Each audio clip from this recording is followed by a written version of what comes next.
बड़ा केस है और आज उसका बड़ा फैसला आने वाला है। इस सिलसिले में सिक्योरिटी के सख्त तरीन इंतजाम किए गए हैं। सुप्रीम कोर्ट के मेन गेट पर पुलिस की भारी नफरी तैनात की गई है। रेड जोन दाखिली रास्तों पर भी पुलिस की इजाफी नफरी को तैनात किया गया है। वुकला गेट पर भी पुलिस की इजाफी नफरी को तैनात किया गया है। सुप्रीम कोर्ट के बाहर सिक्योरिटी के लिए एफसी और रेंजर्स भी पहुंच गई है। सूरत हाल वहां पर क्या है, कितने कड़े पहरे वहां पर लगाए गए हैं, ये जाने खान सुप्रीम कोर्ट के बाहर मौजूद हैं।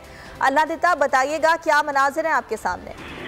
जी बिल्कुल, कल की तरह आज भी सुप्रीम कोर्ट के बाहर पुलिस, रेंजर, एफसी की भारी नफरी तैनात की गई है, क्योंकि आज बड़ा फैसला आने वाला है। तो कल भी जिस तरह सुप्रीम कोर्ट के बाहर पुलिस के और एफसी के, रेंजर के दस्ते तैनात थे, आज भी मेन गेट के ऊपर पुलिस की भारी नफरी तैनात है और उसके साथ साथ एफसी और रेंजर के दस्ते भी तैनात हैं। जबकि पार्किंग वाली साइड वुकला गेट पर भी पुलिस और एफसी की नफरी तैनात की गई है। रेड जोन में दाखिले के लिए भी पुलिस की इजाफी नफरी तैनात की गई है और रेड जोन में दाखिल होने वाले को शनाख्त परेड के बाद ही अंदर जाने की इजाजत दी जा रही है। और इसी तरह सुप्रीम कोर्ट के अंदर भी मीडिया के लोग और जो वुकला होंगे, वो भी जो उनके केसेस होंगे, वो अंदर पासेस दिखाकर जाने की उनको इजाजत होगी। तो रेड जोन में इस वक्त सिक्योरिटी के सख्त इंतजाम किए गए हैं। दाखिली रास्ते हों या सुप्रीम कोर्ट के बाहर और पुलिस की इजाफी नफरी तैनात की गई है और सख्त चेकिंग भी की जा रही है। और सुप्रीम कोर्ट के बाहर जो शहर दस्तूर है, उसके ऊपर भी पुलिस की इजाफी नफरी तैनात की गई है और सिक्योरिटी के सख्त इंतजाम किए गए हैं। जी ठीक है, अल्लाह खान, सिक्योरिटी सूरत हाल के हवाले से आप आगाह कर रहे थे, आपसे मजीद भी जानते रहेंगे। फिल वक्त आपका शुक्रिया।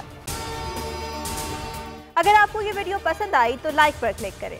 तो नजर आ रहा है सामने लिखा हुआ है जुल्म मिटने के लिए दो चीजों से मिटेगा भाई। एक, अदल की कुर्सी पे जो लोग बैठते हैं ना, वो अदल के हिसाब से फैसले करने लगे। दूसरा, कौम निकल खड़ी उस जुल्म के खिलाफ, तो जुल्म खत्म हो जाएगा। या इन दोनों में से कोई एक चीज हो जाए या दोनों हो जाए। अगर 420 का मुकदमा था, उस वक्त अदलिया में जो लोग बैठे हुए केस देख रहे थे, वो पूछते ना, यार चीट हुआ कौन है। जब उनको दिखता कोई चीट नहीं हुआ, केस खत्म कर देते। तो जालिम जुल्म कर ही नहीं पाता। 9 जजेस ने नोट बिफोर किया मेरे केस को, यार 1.5 साल चला। शख्सी जमानत का केस, सेम केस इस्लामाबाद में कर दिया। एक ही इल्जाम पे 2 केस हो नहीं सकते भाई। मतलब 60 दिन का वक्त होता है। 102 दिन के बाद मैं जीत गया, केस बरी हो गया।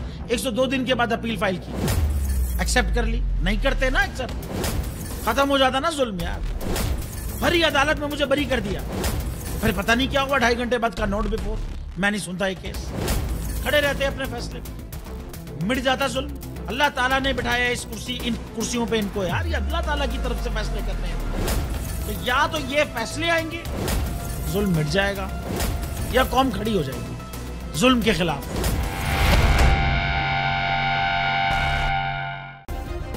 सब्सक्राइब करें और बेल दबाएं ताकि कोई खबर रह न जाए।